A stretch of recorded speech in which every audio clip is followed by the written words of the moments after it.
시청자 여러분 안녕하십니까? 여러분들의 오후장 투자 전략의 보탬이 될 증시 오늘관을 시작해 보겠습니다. 오늘도 양시장은 어제와 같이 보합권 안에서 제한된 움직임 나타내고 있습니다. 반면 전일의 경우에는 보합권 내에서도 빨간불을 켜려고 했다면 오늘은 코스닥이 파란불이 켜져 있는데요. 시장 안에서 여전히 강한 전력, 에너지, ESS주들도 있지만 오늘 시장을 전반적으로 이끌어줄 반도체라던가 2차 전지가 공백이 보이는 게 다소 시장의 지수 상승을 막고 있는 것으로 풀이가 되고 있습니다. 파월 연준 의장의 발언까지 봤는데 무언가 좀 뜨뜻미지근하다, 새로운 건 없었다라는 평가를 받기도 하는데요. 다가올 CPI까지 확인을 해봐야겠죠. 그럼 오늘 우리 오후장 어떤 전략을 세워봐야 될지 이슈 추적을 통해서 알아보도록 하겠습니다. 이건희 대표와 함께하도록 하죠. 어서 오세요. 네, 안녕하세요. 네, 안녕하십니까. 파월 연준 의장의 발언이 좀 뜨뜻미지근할 수밖에 없었던 건 아직 CPI 발표를 보지 않았기 때문이다라는 시장의 분석도 있던데 어떻게 생각하시는지 더불어 오늘 현재 구간의 시장 상황도 정리해 주시죠. 네, 일단 CPI 발표 전에 이제 연준 파월 의장이 지금 발언한 게 지금 화제가 되고 있는데 그 안에 이제 중요한 키워드를 보셔야 될 것 같습니다. 이제 물가나 이제 여러 가지도 얘기했지만 사실은 이번에 방점은 고용에 찍혀 있습니다. 그래서 고용이 조금이라도 악화되거나 지금 현재 이제 고용이 굉장히 좋은데 악화되는 게 보이면 금리를 내리겠다는 발언이 가장 핵심인 것 같고요. 그래서 지금 연준에서는 물가도 중요하지만 사실 고용을 더 지금 열심히 보겠다라는 게 방점이 찍혀 있다라고 생각하시고 앞으로 이제 그 FOMC 회의나 연준 의장의 발언에서 고용에 대해서 어떻게 얘기하는지를 잘 들으셔야 될 것 같습니다. 고용에 대해서 이야기를 하는 게 중요하다. 지금 고용은 약간의 냉각 모습을 보여주고 있는데 물가가 더 중요한 게 아니었나요? 일단 가장 스티키한 물가가 고용이죠. 임금이기 때문에 지금 고용이 약간 무너지는 모습이 보이면 선제적 대응을 좀 하겠다라는 그런 그러니까 연착륙을 목표로 하고 있기 때문에 경착륙이 되지 않으려면 일단 고용을 안정시키려고 하는 그런 노력이 있을 거고요. 최근에 연준이 이제 국민과의 대화 유튜브 채널을 만들어서 지금 발표를 하기 시작했습니다. 네. 예, 그런 것들은 결국에는 그만큼 미국에서도 빈부격차가 심해지고 하층민들이 굉장히 이제 서민들이 굉장히 힘들기 때문에 이런 부분들을 좀 어떻게 보면 타개해 보려고 하는 그런 시도들이 있을 거고요.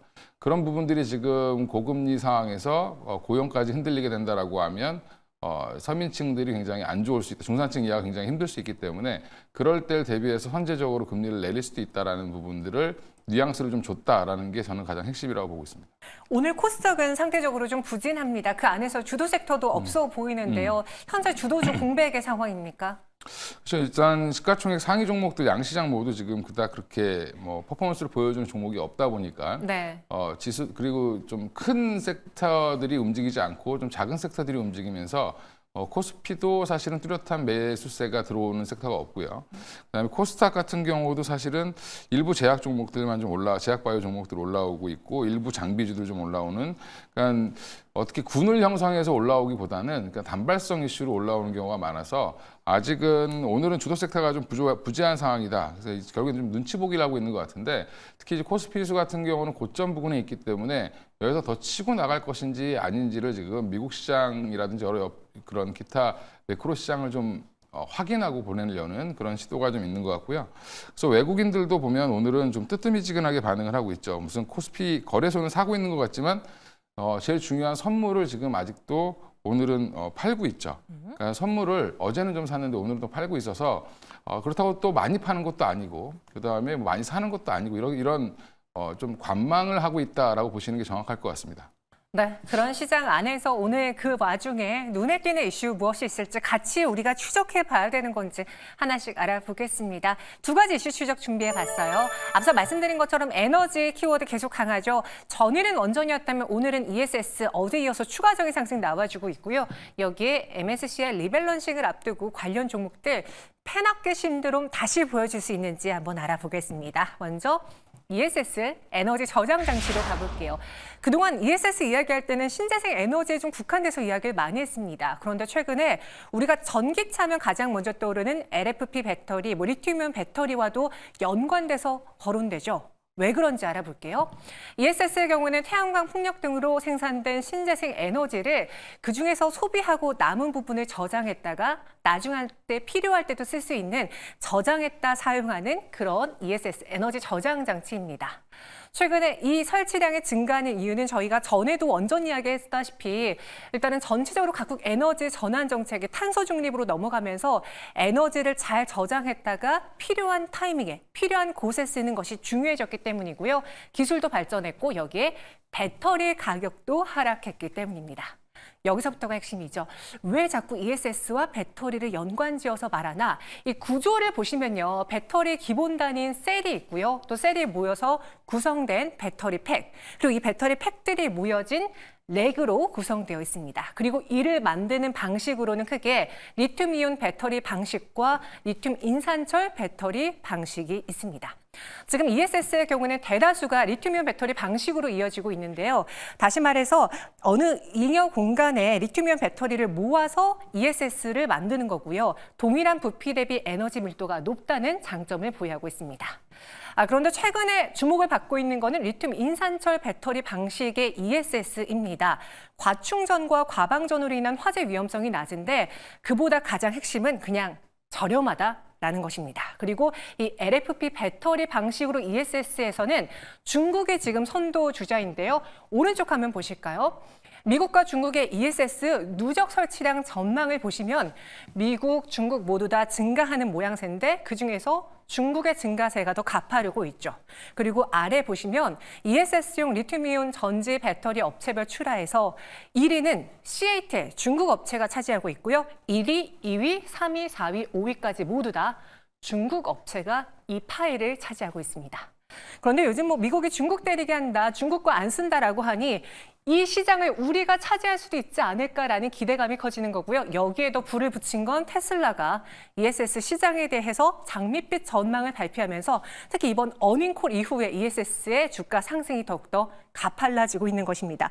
오늘도 시장 안에서 눈에 띄는 종목들이 많은데요. 이건희 대표님, 현재 ESS 시장을 뜨고 있다라고 말하고 약간 K배터리가 전기차 캐즘을 이겨낼 수 있는 방식이다라고도 표현을 하는데 어떻게 생각하십니까?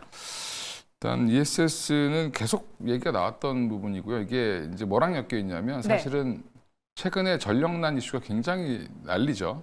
예, 그래서 지금 대안으로 지금 나오는 게 한국은 원전이 난리지만 사실은 미국은 신재생 에너지가 난리거든요. 그러면 이제 풍력이나 태양광 쪽에 발전량을 계속 늘리고 있는 중이고 미국은 이제 전력회사가 한전처럼 공기업이 아니라 사기업들이 이제 전기를 파는 이제 경쟁해서 파는 시스템이기 때문에 전기 단가를 최대한 낮추려고 하죠. 그러다 보니까 태양광을 굉장히 많이 짓고 있는데 거기에 일시적으로 태양광을 좀 저장하기 위해서 과생산됐을 때 저장했다가 보내줘야 되는 그런 형태로 보면 그게 이제 에너지 저장 장치라고 해서 ESS라는 게 예전부터 개념이 있었고요.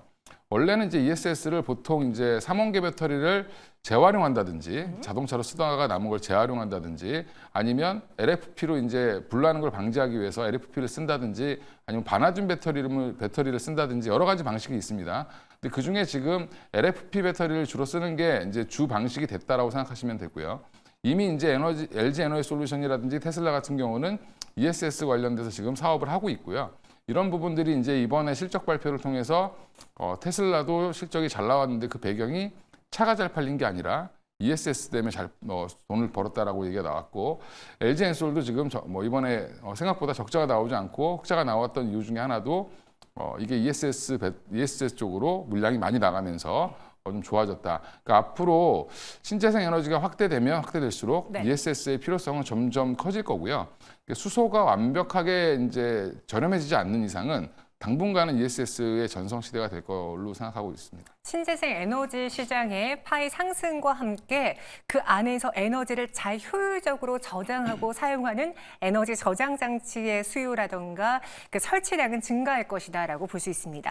여기서 지금 아까 봤을 때 중국 업체들이 1위부터 5위권 안에 대다수가 랭크되어 있더라고요. 근데 만약에 미국이 중국산 안 써, 중국산 LFP 배터리 안 써라고 하면은 국내 기업들에게도 기회가 더 넓어지는 거 아닙니까? 기회문이? 그렇죠. 지금 이제 중국산 배터리는 이제 규제를 하려고 하고 있고 미국에서 그러다 보면 이제 관세라든지 여러 가지를 통해서 가격 경쟁력을 없애버리면 사실은 국내 업체가 굉장히 이점을 받을 수 있다고 보시면 되고요. 그래서 지금 테슬라도 좋은 흐름을 이어갔던 거고 LG 엔솔도 잘 팔았던 거죠. 그래서 지금은 중국발 규제가 오히려 국내 기업에게는 반사 이익을 갖다 줄 수 있는 걸로 보고 있습니다. 그래서 어느 시점이 되면 또 이제 중국계 풀릴 수 있습니다. 근데 지금 네. 이게 현재는 막으려고 하고 있기 때문에 그 사이에 시간을 벌 수 있다는 부분에서는 우리나라도 지금 삼성 SDI라든지 SK온 같은 경우도 ESS를 지금 빨리 하려고 좀 준비를 하고 있죠. 그런 시간을 벌었다는 부분에서는 훨씬 더 기회 요인이 있다라고 생각하고 있고요. 미국의 또 마침 전력 수요가 굉장히 급증하고 있기 때문에 아까 말씀드린 것처럼 생각보다 많은 곳에 태양광이 깔리고 있고 그러다 보면 ESS에 대한 수요는 어떻게 보면 세트로 같이 움직인다라고 생각하시면 될 것 같습니다. 태양광 발전소에 같이 따라가는 형태로 되기 때문에 그런 솔루션을 다 같이 모아서 파는 시스템을 구축해 주는 것도 하나 솔루션이 하죠. 하나 큐셀이 하고 있기 때문에 네. 우리 기업들의 먹거리는 당분간 미국 쪽에서는 괜찮다라고 보고 있습니다.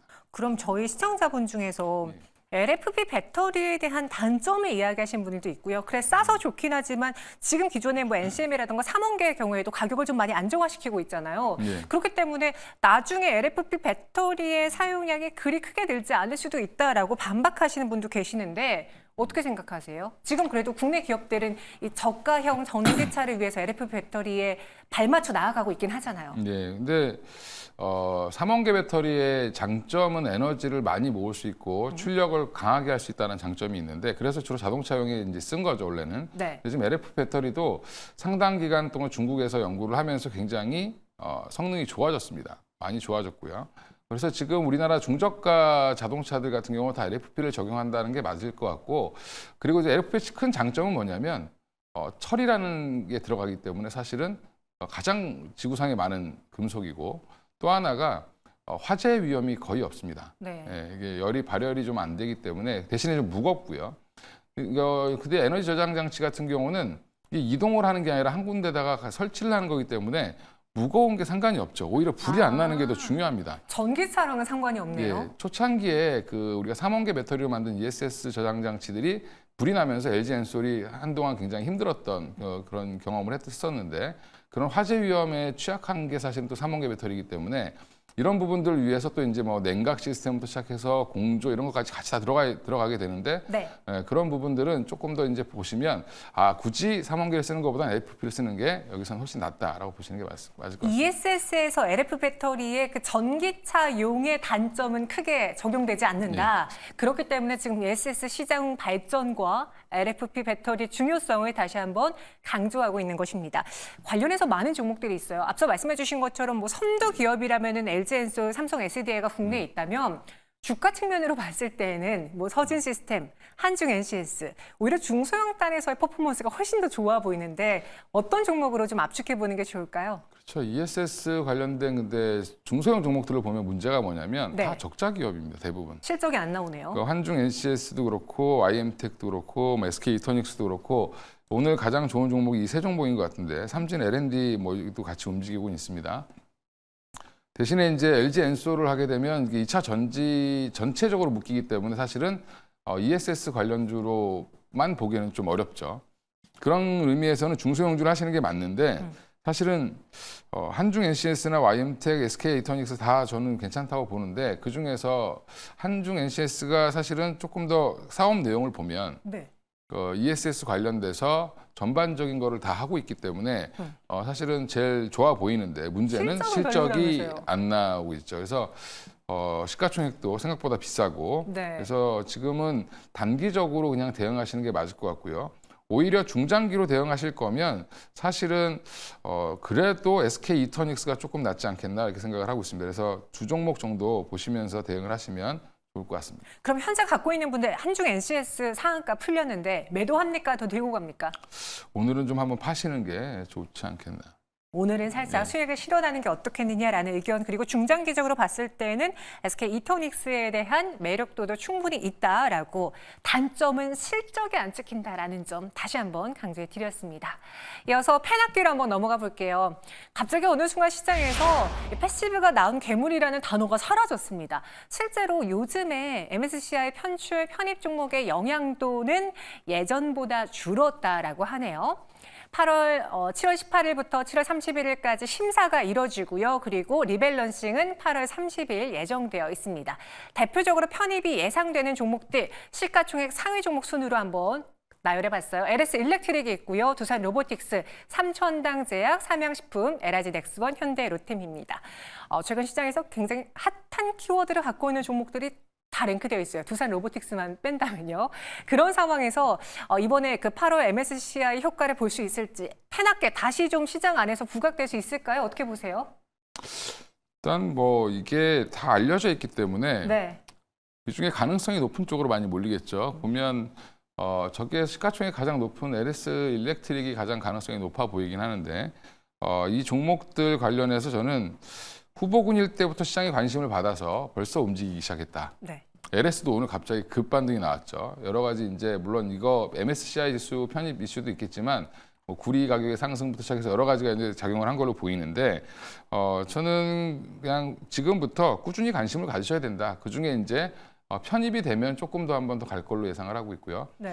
최근에 이제 편입된 알테오젠 같은 경우가 편입 이후에도 또 상승을 했습니다. 그러니까 물론 이제 약간 좀 바이오 종목이라 좀 결이 다르긴 한데 지금 제가 볼 때는 이 안에서 후보군 중에서 좀 주목을 해보셔야 되는 거는 LS 일렉트릭, 그다음에 뭐 현대 로템 뭐 이 정도가 되지 않을까? LIG 넥스원. 오히려 방산주랑 이쪽 전력 관련된 종목이 조금 더 주목이 되고요.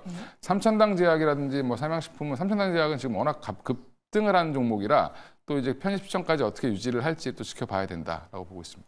이미 시장에서 다 알고 있는 거라고 하는데 근데 요즘 저하고 이제 이창진 앵커가 매번 하는 말인데 우리가 방송에서 언급해서 이미 시장이 다 알고 있겠거니 끝났겠다 하는 종목들이 계속 가요. 뭐 대표적으로 뭐 삼천당제약도 있고 조금 전에 이야기한 ESS 저희가 투자타임에서 언급하고 나서도 추가적으로 서진시스템이 또 크게 오르고 한중 NCNS가 오르고 있잖아요. 시장이 다 아는 거지만 더 들고 가야 될지 앞서 꼽아주셨던 뭐 LS 일렉트릭 그리고 현대 로템과 LIG 넥스원 이 방산 기대주들 현 구간에서 매도보다는 매수 혹은 홀딩입니까?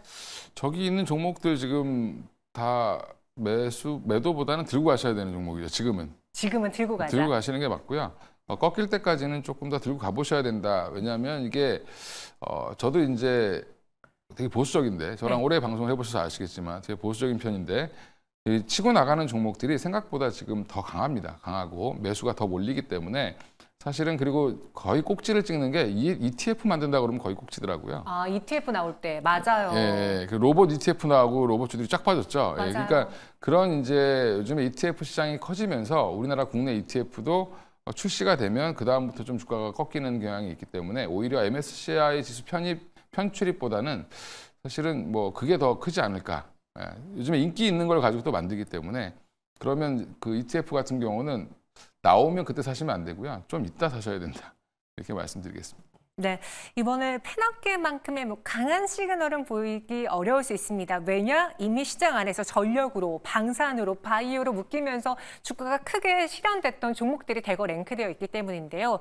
그래서 뭔가 수급을 놓고 패시브를 놓고 들어가기보다는 여러 가지 모멘텀을 갖고 있는 전력, 방산으로 압축해보는 게 어떻겠느냐. 그리고 매도할 만한 타이밍은 아닌 것 같습니다. 조금 더 이 이슈에 따른 수급 효과 기대해 보도록 하죠. 지금까지 두 가지 주제 이건희 대표와 함께 다뤄봤습니다. 설명 고맙습니다.